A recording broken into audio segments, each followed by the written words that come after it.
Keith, hey, congratulations on this participating in this documentary series, The Perfect Wife, The Mysterious Disappearance of Sherri Papini.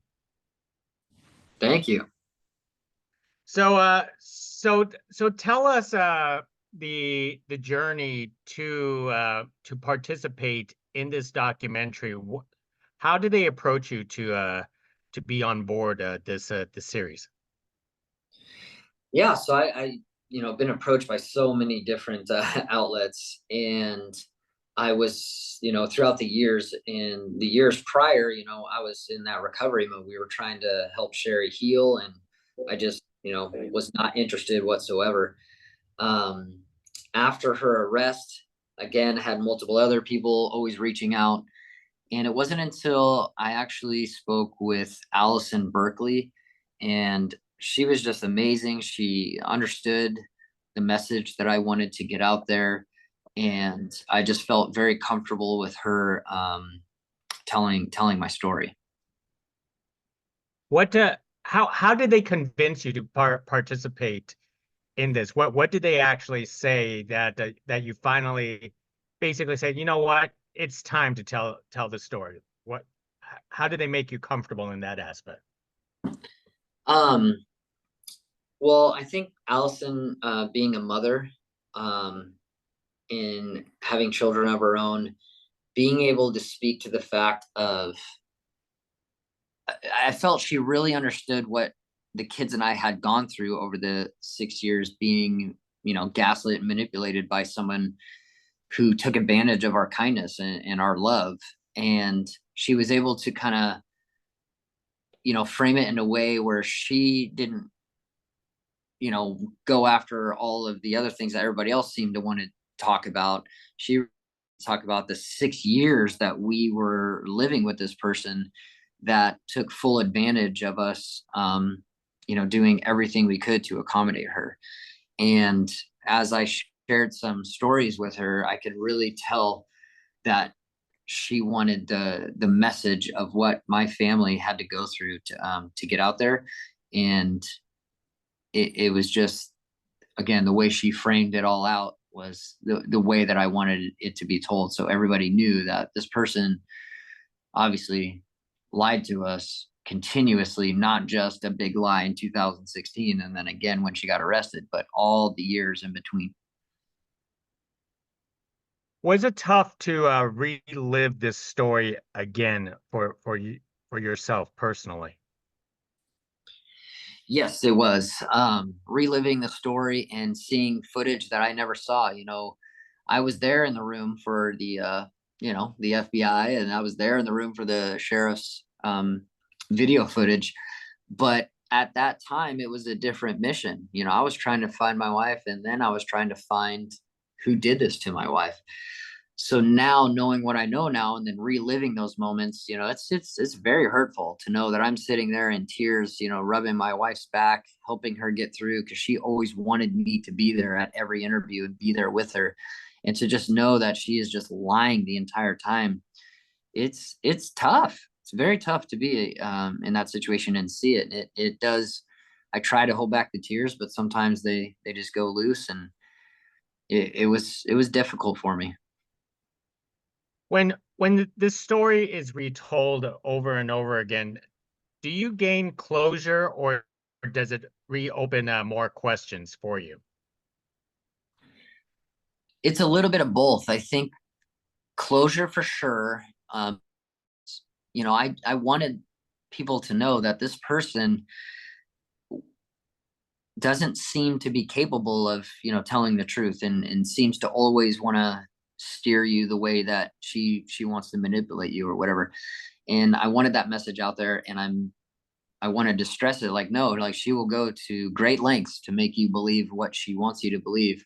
So I'm happy that that's out there, but on the same token, you know, bringing it up again and being in the spotlight, if you will, again, and exposing our family to, all the media again is also a little bit tough. But it to me, it does help me um, move on, by getting the truth out there, because that's all I ever really wanted, is truth and honesty. Keith, I'm always curious after, especially after watching a documentary series like this and see the turmoil that you actually went through. Have you ever forgiven her, or is that something that you could possibly not, but you need to move on? Yeah, that's a great question. At this time, I think forgive is it's almost like I don't, if it was just me and she, hurt me and, lied to me, I think that's different.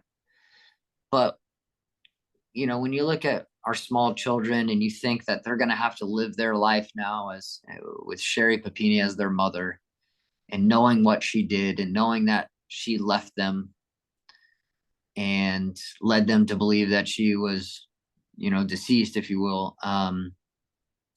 I don't know if I can forgive that. So, and I can't forgive the lives that she affected outside. I think if she solely just did something to me, I could probably over time get past that and move on. But not with how many lives she affected. And, the term I've been using a lot lately is the ripple effect of how she, stole people's kindness and their time and their resources and their money and all the things. And then again, going back to the children, what she's done to them. Have have the children moved on from all of this? Because I know it was such a high profile, media frenzy around all this. So I felt I did a really good job at keeping them away from that. And they were so young when all this went down the first time in 2016 that they were aware of it because you couldn't hide it. But at the same time, the measures that we put in place, we did limit the impact that they saw. Now, fast forwarding, obviously they're older. You're in school. Things are said in school. I mean, they're gonna be exposed to it. So I don't think move on is the right word because at the end it's still their mother, right? So, and we do live in a smaller community, so of course things are going to be said, and they're not going to be done, hearing about it for quite some time. So moving on, no, but I think they've lived a long enough time period without her now that I think they're definitely used to not having her around.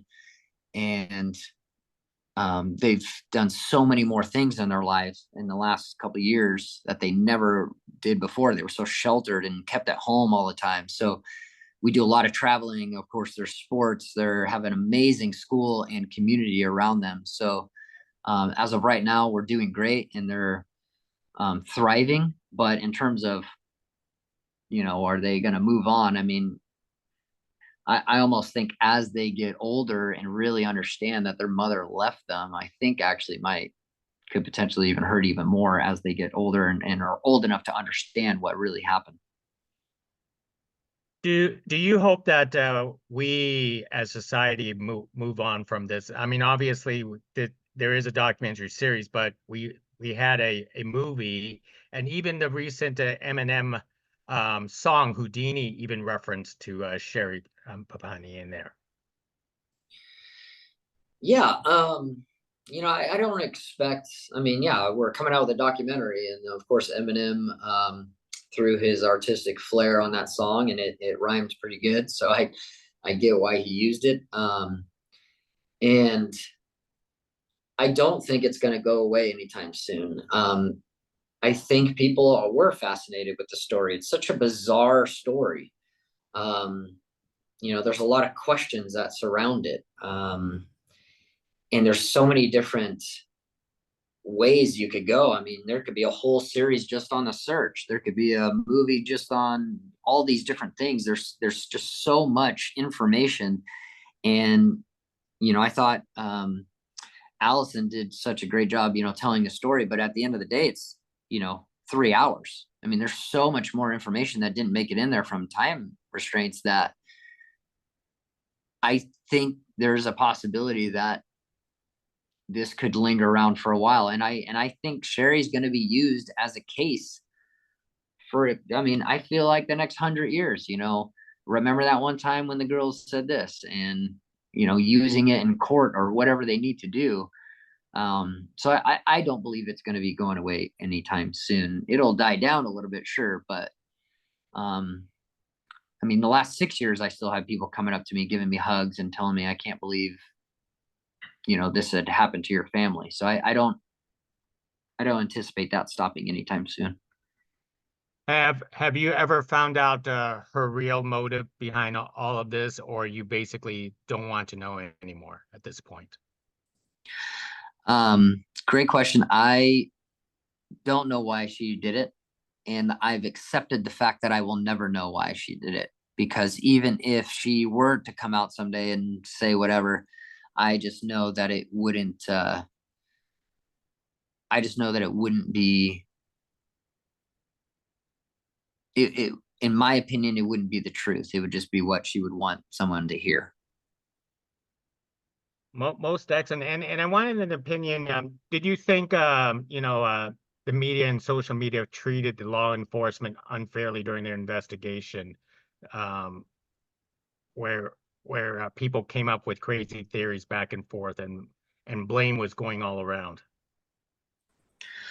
Um, I mean, I don't know if law enforcement really cares. I mean, they were saying all kinds of crazy stuff about me and about Sherri and about friends that we had.